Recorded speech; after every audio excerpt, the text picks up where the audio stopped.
Les quiero decir que Venezuela ya se ha convertido en una dictadura de tercera generación. No hay fusilamientos, no hay, digamos, prohibición de libertad de prensa explícita, pero sí hay una serie de procedimientos implícitos. Así que el mensaje de terror permanente y constante es el siguiente: si te pasas de la raya, si te enfrentas aún más al gobierno, entonces te podemos llevar preso en cualquier momento. Y eso lo menciono para mi caso, pero lo menciono para la población en general. Toda la población de alguna manera tiene este tipo de amenaza. Como muy bien se mencionó aquí anteriormente, creo que Alexander lo hizo, hay una lista que las autoridades electorales le suministraron al partido oficial de todos los ciudadanos venezolanos que firmaron solicitando referendo revocatorio en contra de Chávez. Y lo tienen en una lista que circula abiertamente entre ellos, y el que haya firmado tiene sus derechos ciudadanos minusválidos o menoscabados, o está en peligro o pierde el empleo. Todos estamos fichados en Venezuela. Voy a hablar, como me corresponde, el futuro de la democracia en América Latina. Lo voy a dividir en tres partes y voy a tratar de ceñirme al tiempo estipulado. La primera parte es una evaluación breve, interna de la situación de Venezuela, porque creo que el futuro de América Latina está estrechamente vinculado a si Chávez permanece en el poder o no, y si él va a seguir exportando la revolución cubana, que ni siquiera es venezolana, sino es cubana, al resto de América. Luego hablaré de cómo se está expandiendo el proyecto castrocomunista con el apoyo de Chávez en varias regiones, con información que me ha llegado a mí personalmente, que tengo información, partes públicas pero partes privadas. ¿Voy bien para los traductores o voy muy rápido? Voy bien. Sin embargo, considero que la información que voy a transmitir en la segunda parte es muy insuficiente y que proviene simplemente de una recabación personal de información, y así no debe ser. Tiene que haber una estructura profesional que se encargue de recopilar, recabar, sistematizar la información, porque si hablamos del futuro de América Latina, en mi opinión personal, estamos entre la supervivencia como continente, es decir, ir a la africanización total, eso es una de las alternativas, y la otra es convertirnos en el continente de la esperanza, que es lo que debería ser nuestro destino, si hiciéramos las cosas correctamente. Y ese punto va a ser la tercera parte de mi exposición. Pasemos al primero. ¿Le damos, por favor?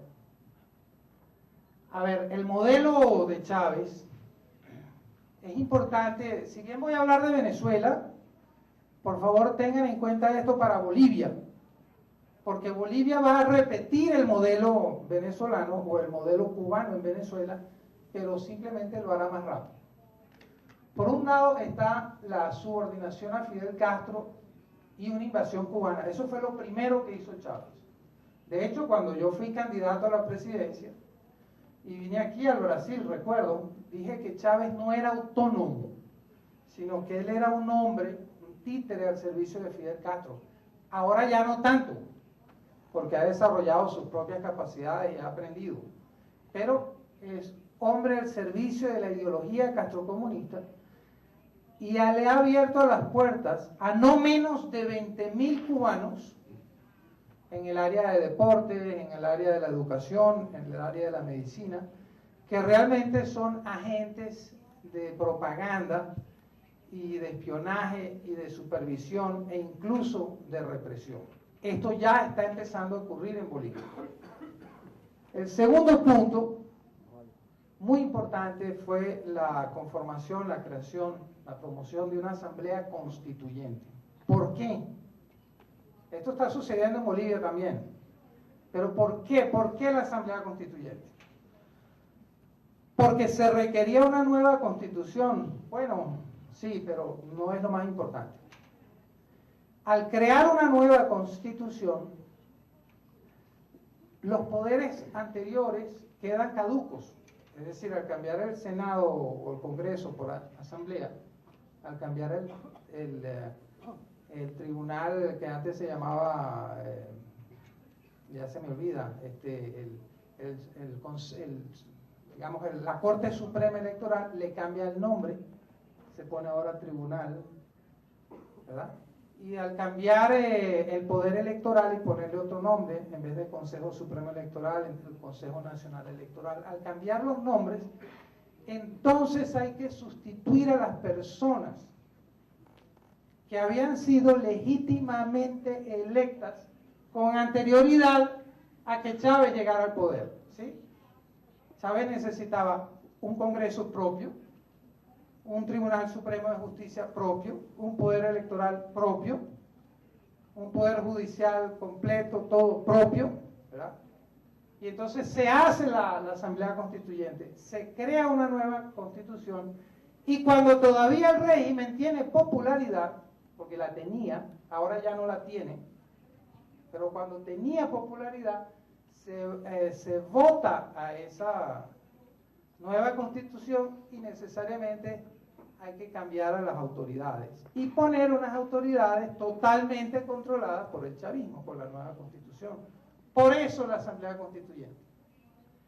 Luego está el terror como mecanismo de dominación, el tercer punto, ya veremos una foto más adelante para ver a qué me refiero, pero les quiero decir que aunque parezca que hay libertad, la hay hasta cierto punto, pero hay un terror que no es generalizado, sino selectivo. Es decir, no necesito perseguir a todos los militares, sino a 3 o 4 emblemáticos. No necesito perseguir a todos los empresarios. Llevo preso o hago que vaya al exilio el presidente de la Federación de Cámaras Industriales más importante, Fedecámara. ¿Dónde está Carlos Fernández? En el exilio. ¿Dónde está el presidente del sindicato más importante de Venezuela, Carlos Ortega, de la CTV? En la cárcel. ¿Dónde está una periodista insigne como Patricia Poleo, Premio Rey de España? Exilada. Se escoge 3, 4 o 5 de cada sector, se les persigue y por medio de ellos se le transmite terror al resto de la población. Luego están las ejecuciones extrajudiciales, que en un país donde hay tantas muertes por el crimen, uno más que muera pareciera un atraco a medianoche, realmente es un asesinato político. Ese es el tipo de terror, ¿sí? Luego está el modelo comunista tradicional de utilizar la propaganda para hacer ver una cantidad de cosas que no son realidad. Por ejemplo, hay la idea en muchos países, incluso los países, las opiniones en contra de Chávez, creen que Chávez es popular. Se cree que tiene respaldo de los sectores más humildes. Se cree eso. Es absolutamente falso. Tampoco tiene respaldo en los sectores populares. Lo tenía, pero a medida que han pasado ya 7 años de gobierno y después de haber tenido los ingresos petroleros más altos en la historia de nuestro país, la situación de hambre, de pobreza, de inseguridad continúa. Los gobiernos anteriores duraban 5 años, este lleva 7 y no ha logrado ningún beneficio a las zonas más humildes. Así que ellos tampoco quieren a Chávez. Y la prueba es el sistema electrónico automatizado de votación.